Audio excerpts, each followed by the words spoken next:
Once upon a time, in the grand and glittering kingdom of Rhea, a land crowned with silver rivers, towering marble castles, and valleys of golden grass, there lived a young princess named Lorelia, though everyone who loved her simply called her Lori, a child whose heart shone brighter than the ornate chandeliers that adorned the royal halls, and whose imagination was so vast it seemed capable of swallowing the entire night sky. Every evening, just as the sun stretched its final amber fingers across the land and the palace lights flickered to life, Lori would snuggle beneath her embroidered blankets, for bedtime in the kingdom of Rhea was also story time, the most precious. Ritual between Lori and her mother, Queen Marlene, a woman of elegance so natural that people often whispered she might secretly have fairy blood in her veins. Lori adored stories about magical heroes whose courage blazed through impossible trials, about warriors who tamed dragons with kindness, sorceresses who stitched the stars into cloaks, and travelers who stepped bravely into the unknown armed, with nothing but hope. But no matter how magnificent those stories were, no character ever compared to her mother, for Queen Marlene, graceful, clever, and effortlessly charming, was, to Lori, a living legend. One night as they settled in for a story, Lori, wide-eyed and brimming with curiosity, began to wonder where her mother's incredible strength came from. After all, every hero in her stories had a magical source: a wand, a sword, a ring, a cloak. Surely her mother must have something too. Her gaze drifted across the room until it landed upon a brilliant sparkle, the queen's shoes, an exquisite pair sculpted from ivory silk and crystal-like beads that shimmered like enchanted starlight, and Lori gasped aloud, convinced she had uncovered the queen's secret source of magic. She flung off her blanket and scurried closer, causing her mother to laugh in gentle confusion as she asked, "Lori, darling, what are you doing?" With all the seriousness in the world, Lori declared that she had discovered her mother's magical artifact, the item that made her fearless, poised, powerful. Queen Marlene chuckled and teased that perhaps the shoes helped a little, admitting they had carried her through important days, but Lori heard only confirmation. Shoes were magical. Shoes could change a person. Shoes could turn an ordinary girl into a legend. That very night, something awakened inside the princess, a fascination that would soon grow into something much larger. If magical shoes could make a queen great, then surely shoes could make a little princess brave, elegant, confident, unstoppable. From that moment on, Lori wanted shoes for every possible adventure. Sparkling slippers for ballet so she could leap and spin like moonlight in motion. Sturdy boots for courageous woodland explorations. Polished flats for studying, for tea ceremonies, for learning diplomacy. Golden heels for royal introductions that made her feel taller, bolder, stronger. Her parents, amused and fond of her enthusiasm, indulged her every request, not realizing they were helping lay the foundation for a problem that would one day spiral far beyond adorable curiosity. As Lori grew older, her shoe collection grew with her. So massive, it eventually needed its own chamber in the palace. A gallery of color and style and material so varied that travelers spoke of it as a small museum. Lori embraced her shoes not just as accessories but as extensions of herself, tools that shaped who she could be. In ballet slippers, she was grace. In trekking boots, she was courage. In gold heels, she was royalty. In soft velvet flats, she was intellect. But without the right pair, she struggled. She hesitated. She doubted her own value. When the council called upon her to attend a diplomatic lesson, she refused until she could decide between two nearly identical pairs of formal footwear, claiming that her mind wouldn't function without the right shoes to match the gravitas of the discussion. When foreign delegates arrived, she panicked because she couldn't find the pair she believed reflected both strength and approachability. Her identity had become tangled in buckles, ribbons, and solace. She began to skip lessons when she couldn't find her focus flats, avoided charity events if her compassion slippers were scratched, and refused outdoor meetings unless her responsibility boots were polished. Queen Marlene grew increasingly worried.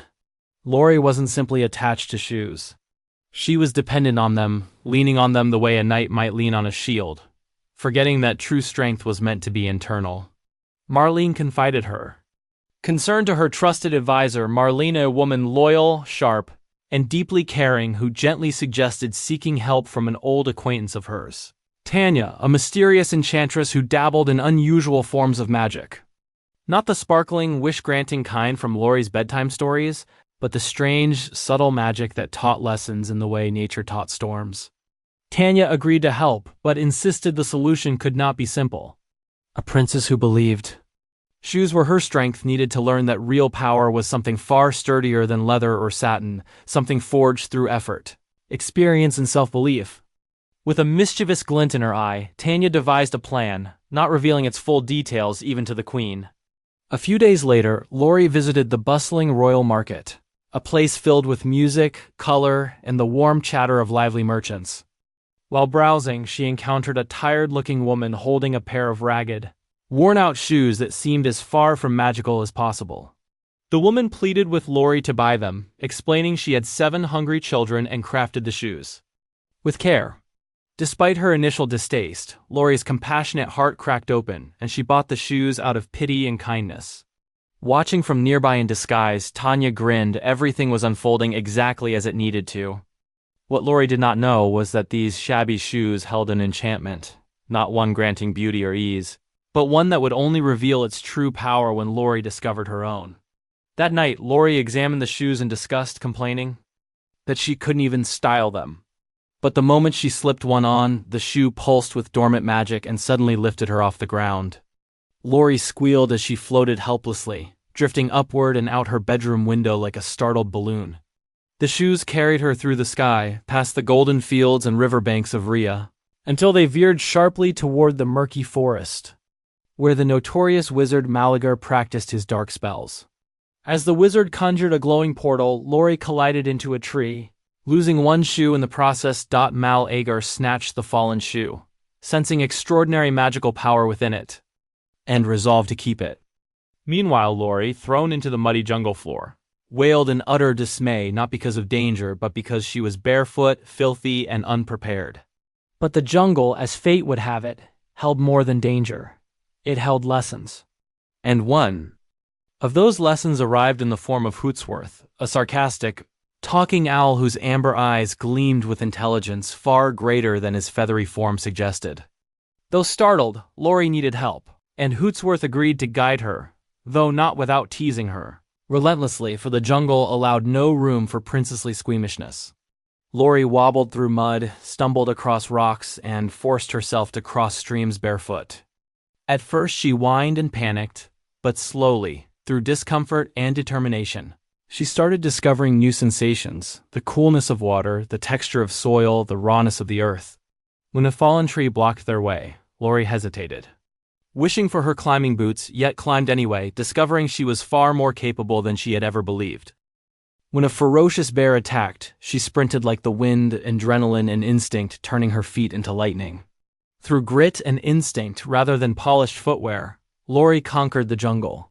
Eventually, Hootsworth led her to a witch's cottage, where another magical mishap sent Laurie spiraling through a portal to the rocky kingdom of Racho. There, she navigated harsh terrain, bruising her feet but pushing onward. She reached a small coastal village where a lively festival filled the streets. When villagers pulled her into a dance, she hesitated, no dancing shoes, but then realized she had outrun a bear barefoot. Surely she could dance barefoot too. And dance she did, discovering the joy of movement without constraint. She sailed home soon after, her heart swelling with pride and new strength. But Malagar awaited her return, holding her lost shoe hostage and demanding the second. Laurie refused, dodging his magical attacks with surprising agility, the kind born from surviving jungles and mountains rather than delicate lessons in royal halls. The shoe in her pocket glowed, responding to her newfound confidence, and the lost shoe tore itself from Malagar's grip, flying to meet its twin. United, the shoes restored their full enchantment, but this time the magic belonged to Laurie because she had earned it through courage, effort, and growth.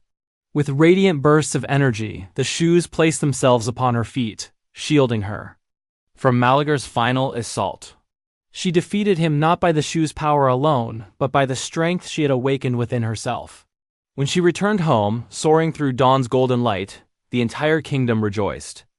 Queen Marlene and her advisor confessed their plan involving Tanya, apologizing for deceiving her, fearing Laurie must have suffered terribly. But Lori, smiling and limping slightly from her journey, assured them she was better than fine. She had learned the most important lesson of all: I'm more than my shoes. Though she would always adore them, she would no longer rely on them to define her worth. Strength was not stitched into fabric or carved into heels. It was something she carried within her heart, something that could never be broken, lost, misplaced, or stolen. And so Princess Lorelia of Rhea stepped into her future with confidence not granted by magic, but earned by courage, walking forward not because of the shoes on her feet, but because of the belief she now held in herself.